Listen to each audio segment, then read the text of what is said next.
All right, my friends. Thanks for tuning in for the final conclusion of the Dad Bod Chronicles, 100 days of insanity to change health and fitness, to get into some good shape and have some fun. I promised that I would do before and afters. I promised that I would do a full recap for anybody else considering diving into something like this. This is my second time doing 100 days of insanity. And so, yeah, I'm excited to share the results with you guys. We're going to talk through a lot of topics today. And so just buckle up. All right. The quest. I'm 44. I decided that, and I've had 2 hip replacements. And so I decided that I would do a challenge here, and you can see kind of a little of the summary on the screen, this direction. 100 days to drop some pounds, get jacked, and get some abs. I don't know, I'm a middle-aged man. Come on. It was time to make it happen.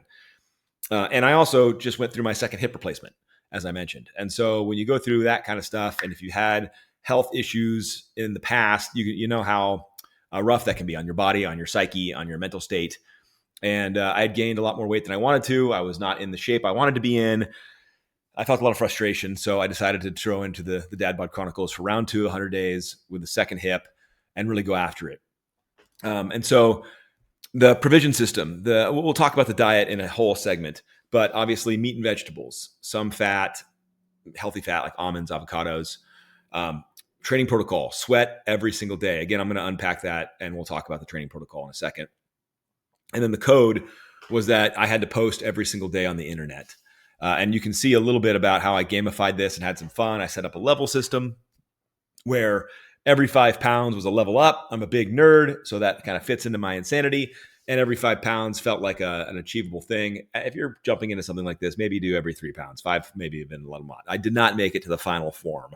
I only made it to level 8. But you'll still see the progression in the photos and all that stuff. And it's awesome.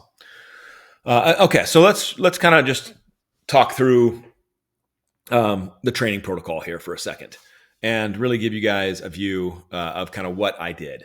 And the video right here is going to kind of show all 100 days, including the level up photos as we kind of talk through this. So there's level 1, day 1, 230 pounds, about 30% body fat.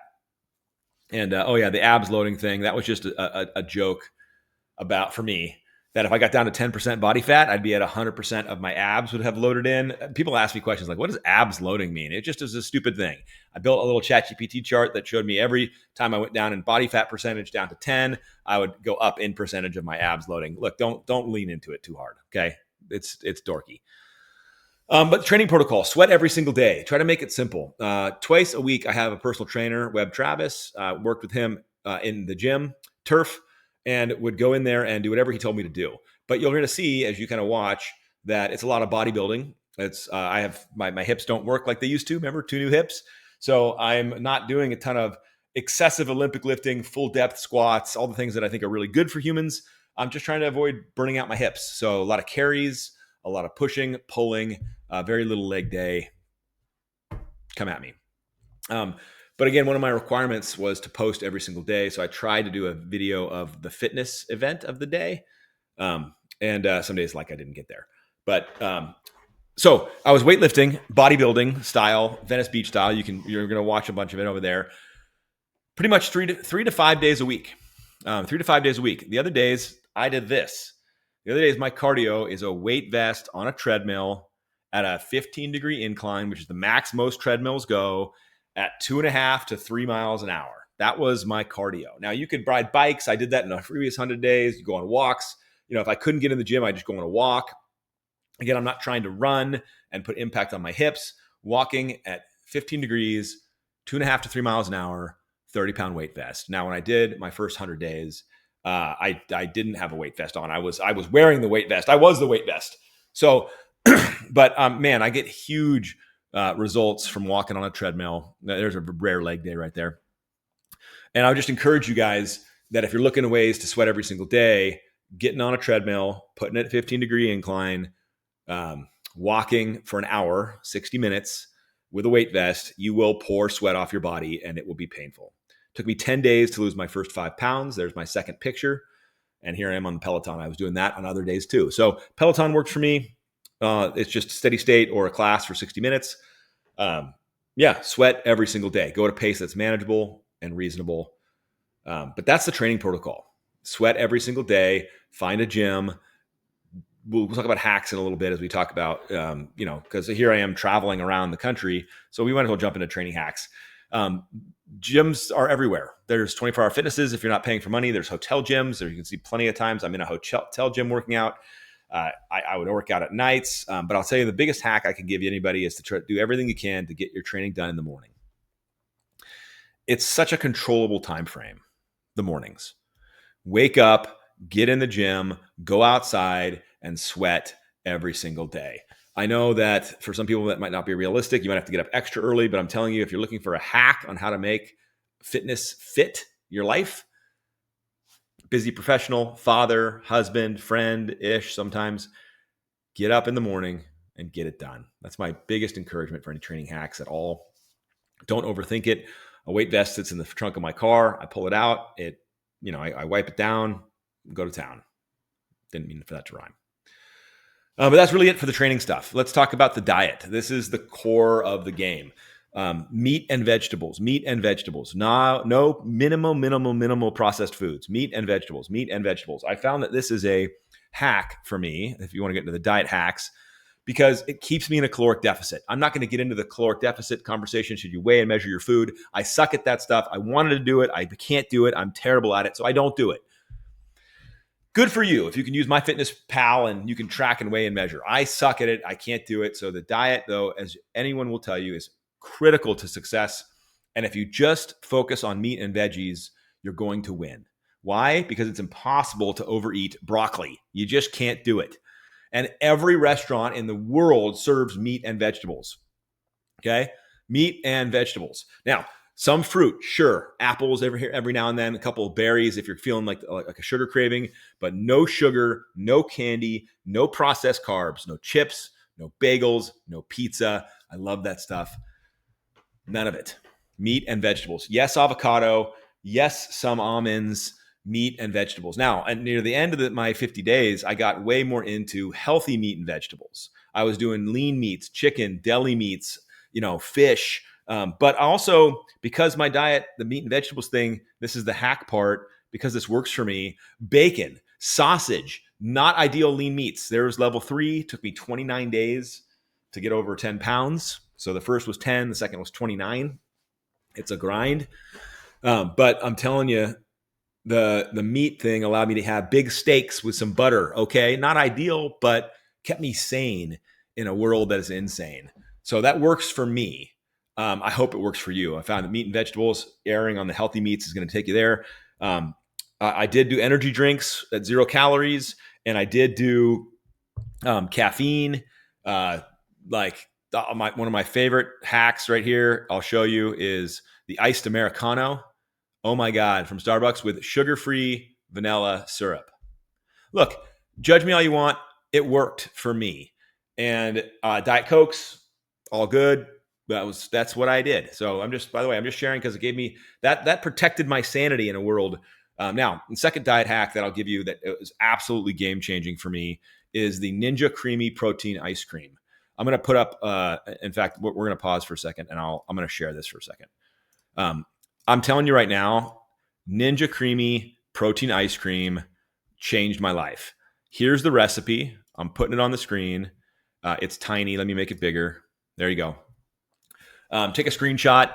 This thing, absolutely game-changing for me. I almost had it every night. And here's what I would do to kind of get the sugar hack going is I would absolutely put vitamin gummies, sugar-free vitamin gummies on top like mochis. This is a full savage psychopath mode.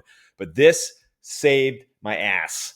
I'm just telling you, is it extra calories? Absolutely. Is it necessary? No. Did it give me happiness? Yes. Did it keep me sane through the crazy times? Absolutely. I'm just telling you guys, saved my life. All right. Ninja Creamy in the ice cream machine. Game on. So that's really it for the diet and the hacks, my friends. Find what works for you. But I found that meat and vegetables with a little bit of like Diet Cokes and energy drinks and then Ninja Creamy protein, ice cream, vitamin gummies kept me sane, kept me in the game. and kept me in a caloric deficit, which really did the deal. All right. So let's talk about supplements for a second. Branched chain amino acids and creatine were my go-tos. This was that I purchased. It's the Instatized BCAAs. It's this creatine. It's I did buy unflavored because I'm a full savage psychopath, and I would just put it in the shaker after the gym and drink it on the way to work. I did buy a version of this that was lemon lime flavored when I wanted to get a little crazy. But I don't like flavors. I don't like fake sugars. I don't enjoy it. So I just do this. And then I did have my creatine gummies for traveling and other things like that. This is the brand that I like the best. I know some don't have stuff in there, but this was really the game with supplements was branched chain amino acids, creatine, and creatine gummies when I was traveling or whatever that is. The only other supplement that I recommend, I don't recommend any of this stuff that I use was the protein powder. So Isopure makes a clean citrus protein powder. I'd use that for meal replacements every now and then when I wasn't able to eat meat and vegetables. Grab this on the way to work. It really worked well for me. And then the last one was we'll get to that in a second. Okay, now I'm going to jump around. I'm going to do it. Diet hacks. Italian sausage egg bites from Starbucks. You know how I mentioned I would get my little like sugar-free Starbucks, deal. When I needed protein on the way to work sometimes and I didn't have time to make breakfast or I was in a rush, these things saved my ass. 250 calories, fat, all good. If the bacon and gear egg bite one is 300 calories. Again, I wasn't counting calories, but I'm just throwing that out there for you. But these things saved my ass. I recommend them as a diet hack. All right. So that was really it for supplements. But let me share some things around kind of travel hacks, if it's worth anything. If you work and you're having to figure stuff out, because I had to sweat every single day, no matter what. That was part of the agreement. And so when I would travel, and you'll see some videos pop up of travel, hotel gyms, walking on the treadmill, I'd find 24-hour fitnesses. Look at this timing. We went to Mammoth. I brought my weight vest in my car. I put it on for the hike. Yeah, was I that guy? Yeah. But, and here I am at a gym locally in Mammoth trying to figure it out while my kids were skiing and having a good time. Well, not skiing, but hiking and having a good time.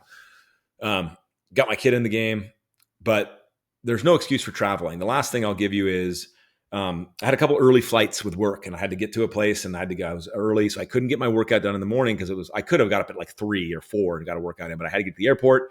And so I would just work out at night.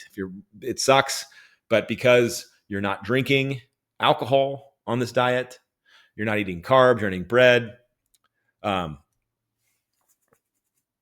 out at night, get on the treadmill, 10 o'clock at night, 10 to 11, not a big deal. Is it ideal? No. Did it hurt? Yeah. But this was what the commitment I made. And so that was my travel hack is egg bites on the road, finding treadmills, working out at night. Let's talk about social hacks. This is the hardest part because if you're a professional out there and running around, it can be hard to avoid alcohol, just period, because you're at happy hours, you're with your teams. So, soda water, all that stuff, getting the alcohol out of your house, if that's your deal, works. But literally the thing that held me the most accountable for my social and my public facing events where it was easy to drink on a trip or drink somewhere else or, was to just remind myself that I had to post the video the next day. Accountability for me, public accountability is one of the greatest hacks you can use to manage complex decisions in complex environments. My ability to know that I had to post the next day or that I had to work out that night or I had to work out the next morning and post my results and say that I had chosen not to drink alcohol and this is what I was doing helped me deal with the social components of this thing. Also, I'm an introvert. I don't want to hang out with people anyway. I know it's not fair, but sometimes I just didn't go out and I just stayed home. It is what it is. But I was committed to driving the results that I'm got. And so that was the social hack. Okay. So Learnings. Oh yeah, volleyball counted as a workout. Learnings. It doesn't get easier. Like there's not like an easy day. There's not like a, you know, making a choice to eat a certain way, work out a certain way is a sacrifice, requires sacrifice. You have to kind of stop doing certain things and start doing other things. And that is never ideal in a world where you have habits. But I found that 100 days removes any type of excuse from getting to the result you want. And I'm pretty damn happy with the result, losing over 35 pounds. I'll do some before and afters in a second. In a 100-day time period, there's birthdays, there's holidays, there's travel, there's work, there's celebrations, there's happy hours. Every excuse you could ever have of not sticking through something because this is coming up is removed in a 100-day window. I don't know that's I didn't pick 100 days because it's like 75 hard and this is better than 75 hard. I don't care about any of that stuff. This just worked for me because when you put 100 days on a calendar, you're going to go over a bunch of stuff. So there's no perfect time to put it in the calendar. Now somebody's going to look at the calendar and be like, this is the ultimate 100 days. But there's no perfect time. And that's why the 100 days ends up being significant in getting you where you want to get in a health and fitness challenge, because there is nothing you're going to have to sacrifice in the 100 days. So just deal with it. And that's the headspace that helps me get through it. It's like, well, there's no easy time, so just do it. And that's what helped me push through the 100 days.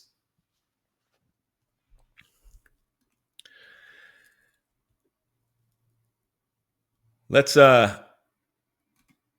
unpack some more diet stuff, because I feel like that's kind of important.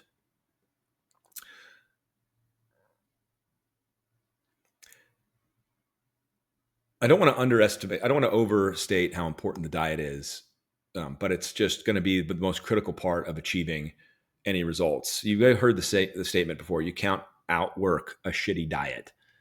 And that is one of the core of the Dad Bod Chronicle results and successes is the diet. I mentioned before that meat and vegetables seem to work really well for me. Even got a buddy in there. Look at Nima in the background working out. I love that. But it is going to be the fuel that gets you through all these phases. High protein meat and vegetable diet is going to give you the building blocks you need to drop weight, build muscle, all that stuff. I've owned a CrossFit gym for 13 years, a while back. I've been in the gym a lot. So I don't really, need a trainer to tell me what to do, but I found that they help in significant ways.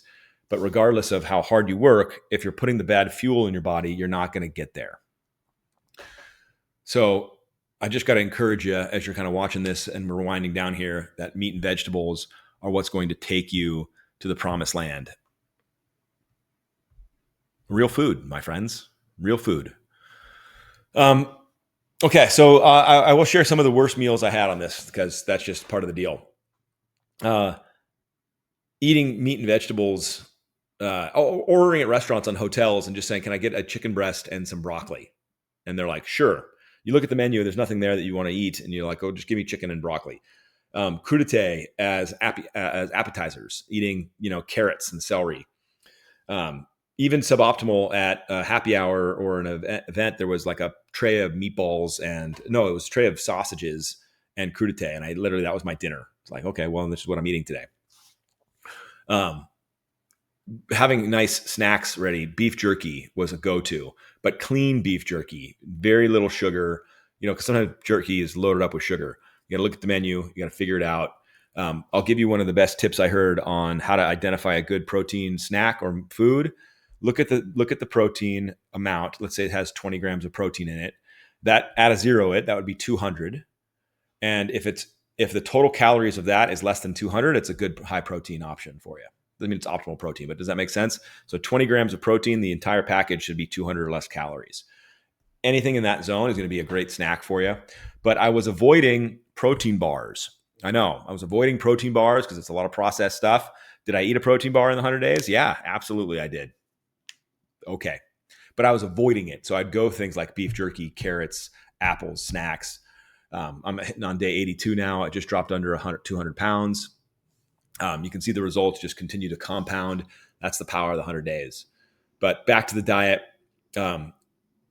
That oh yeah, the worst food I ever ate on this thing was driving back from Mammoth, and we stopped at a Subway and a gas station, and I was like, oh, I can figure this out. I'll figure this out, because I'm like, figured out anything. A side of Subway meatballs. It was absolutely the worst thing I've ever had in my life. But it was a protein, allegedly, and it went down and stayed down. But yeah, that was the deal. So to kind of summarize, as this video ends, getting to day 100, and you can see the change physiologically that I've gone through in this window so far, even at day 87. Cheekbones are thinner, musculature, vascularity. I'm doing some full depth work here. I tend not to do that for the hips stuff, but you can see I'm in Dallas in a gym, the Cowboys fitness gym, figuring it out at 5 a.m. before a day of meetings. There's no excuses in 100 days if you're going to start to jump into a challenge like this. There's no room for excuses. You just have to do it. It's just a grind. You just put yourself through it. Eat the right foods. I have not done a muscle up in years, being overweight. And here we go at day 91, back on the rings. I used to do this a lot at CrossFit back in the day.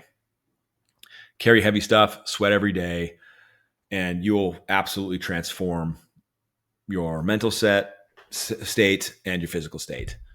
So I'll let the last few days here go through, and then I'll show you some before and afters. Kind of leading up to that, I'll tell you a little more of the story of the hips and this stuff. So pre-COVID, 2020-ish, the cartilage in my hips was just going out. The doctors don't have a great answer, except that I don't have any cartilage left. And I was putting off hip replacement surgery, and it was getting painful and getting terrible. And I was self-medicating with alcohol, eating bad food, not able to work out the way I like to work out. And I gained a ton of weight. My heaviest was about over 270 pounds. I lost over 50 pounds during the first 100-day challenge I did. That was after my first hip replacement. And then I was sitting around 230, 225. I got down to like 220, and then gained a little more back, and then got my second hip replacement done a couple years later. And then now I just dove headfirst into this 100 days and got down under 200, got lean, got mean, started editing with CapCut, because why not? But I did get a lot of encouragement from a lot of you guys just cheering me on. So thank you. And the last day on the treadmill with the weight vest, walking it out. Right now I'm a back up to like 199, 198, finding the nice, medium. And there is level 8. The highest I got to was 36 pounds down to 12.8% body fat. I'm up a little bit from there. So I didn't get to 100% abs loading, which would have been 10%, which is pretty lean. 195 pounds. And I'm pretty happy with that result. So I promised before and after photos. I'm happy to help out anybody that has questions on anything I've covered, if you want to reach out anytime, but I thought I'd put this together. So let's go ahead and share some of these before and after photos. Oof. All right. Well, before I do, I had a hard time putting myself up there without a t-shirt in a lot of, I snuck some in the workouts because that felt doable, but as awkwardly as this sounds, I had a photo shoot done at the end of this to record the results.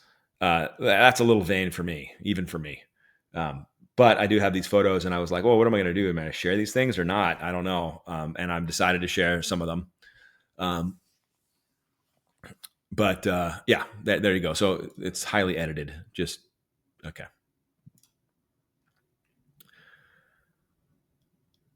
On the left, that's me and my son Phoenix years ago, right around that COVID window, where I hadn't had my left hip done yet, no hip surgeries. I'm sitting up around 270. It's a tough time. Here's me and my sister in Mexico at a Chairman's Elite event, making awkward poses because I'm not comfortable in my skin. Again, here's an older shot with me and my daughter, in that COVID 270 range. taking a funny photo at a white party with some friends. And it's tough to look at these photos, honestly, of the before. But it's a really healthy reminder for me about where I've come from and where I found myself. I was a pretty fit kid, played college volleyball, played basketball. Never thought I'd get that big, but I did. Yeah, this is the kind of the last one I'll kind of share, which is just, hard, but couldn't even get a vest around me in the water. So I just want to say thanks. Thanks to everybody that supported me on the Dad Bod Chronicles. Thanks for everyone that gave me a kind word. Thanks for everybody that encouraged me, said good job, gave me a little love. It meant a lot. If you're considering anything like this, I'm here for you. It's worth it. Go get some. And of course, I'll still be in the gym. So appreciate y'all.